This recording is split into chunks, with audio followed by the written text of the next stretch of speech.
The next important concept that we have is Avogadro's number, which is often represented as Na. So Avogadro's number क्या है? It is the number of particles present in 1 mole. तो किसी भी substance के 1 mole में जितने number of particles हैं that is equal to Avogadro's number. So कोई भी मैं सब्सटेंस का 1 मोल ले लूँ किसी भी सब्सटेंस का, तो उसके अंदर हमेशा एक यूनिवर्सल नंबर ऑफ पार्टिकल्स है that is equal to 6.023 into 10⁻23. So for example मैं लेता हूँ कार्बन के 12 grams. So 12 grams carbon is equal to 1 mole of carbon. So 12 gram carbon में कितने हमारे पास कार्बन के एटम्स होंगे? 6.023 इंटू 10⁻23.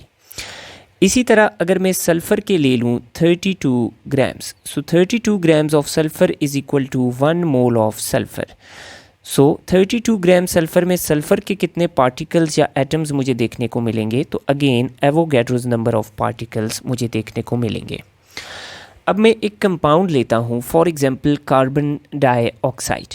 सो अगर मैंने कार्बन डाइऑक्साइड के 44 ग्राम्स लिए हैं, so 44 grams of carbon dioxide is equal to 1 mole of carbon dioxide. So अब इसमें मुझे कितने पार्टिकल्स मिलेंगे? अगेन चूँकि ये 1 मोल के बराबर है तो इसमें मुझे 6.02 into 10⁻23 molecules of carbon dioxide मिलेंगे.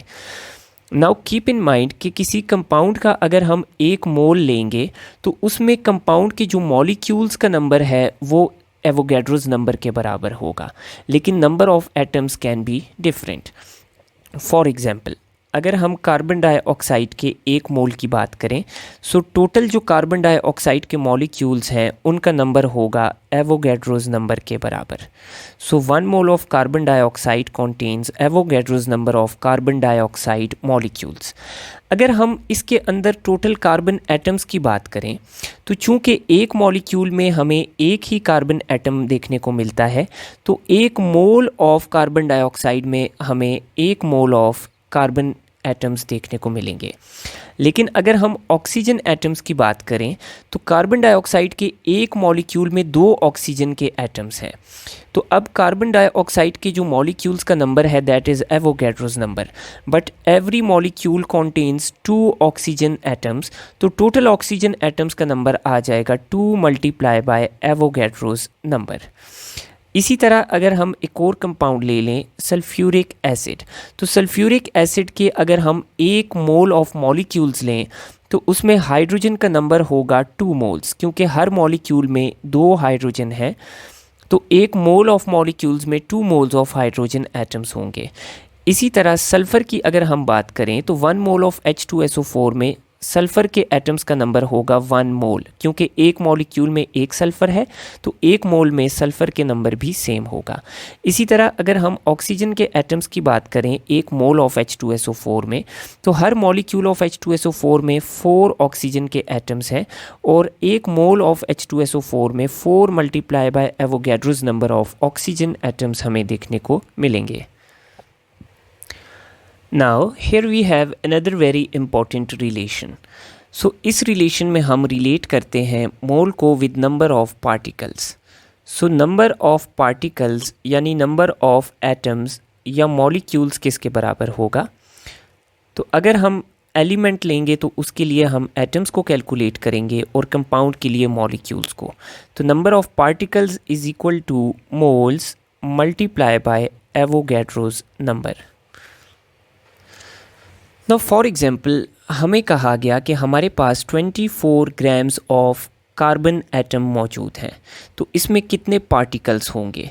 तो number of carbon is unknown, given mass of carbon is 24. So particles का नंबर निकालने के लिए हम पहले मोल्स फाइंड करेंगे. सो 24 grams is the given mess divided by 12 grams is the molar mass of carbon. So 2 moles हैं हमारे पास carbon के. तो अब नंबर ऑफ पार्टिकल्स कितना होगा? तो number of particles is equal to 2 moles multiply by Avogadro's number.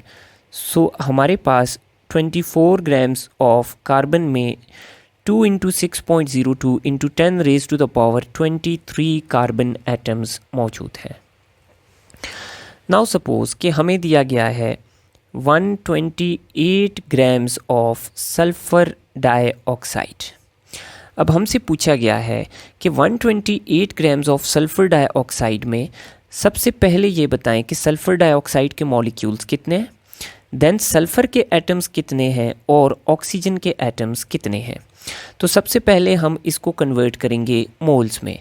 So moles is equal to given mass that is 128 grams divided by molar mass of sulfur dioxide that is equal to 64 grams. सो हमारे पास 2 moles आ जाते हैं sulphur dioxide के इन 128 grams. सो इसमें sulphur dioxide के molecules कितने होंगे, तो 2 moles के अंदर 2 मल्टीप्लाई बाय एवोगैड्रोस नंबर यानी 6.02 into 10 raise to the power 23 molecules of sulphur dioxide हमें देखने को मिलेंगे। अब सल्फ़र के एटम्स कितने होंगे, तो हमारे पास 1 मॉलिक्यूल में एक सल्फ़र का एटम है, तो 2 मोल्स ऑफ सल्फ़र डाइऑक्साइड में सल्फ़र के एटम्स का नंबर भी 2 multiply by 6.02 into 10 raise to the power 23 होगा। अब अगर इसमें हमें ऑक्सीजन के एटम्स फाइंड करने हैं तो हर मॉलिक्यूल ऑफ सल्फ़र डाइऑक्साइड में ऑक्सीजन के 2 एटम्स हैं। अब टोटल सल्फ़र डाइऑक्साइड के कितने मॉलिक्यूल्स हैं हमारे पास, 2 multiply by 6.02 into 10 raised to the power 23. This is the number of molecules of sulfur dioxide. Now her sulphur dioxide में हमें 2 ऑक्सीजन एटम्स देखने को मिल रहे हैं। So total number of oxygen atoms will be 2 multiply by 2 into 6.02 into 10 raised to the power 23.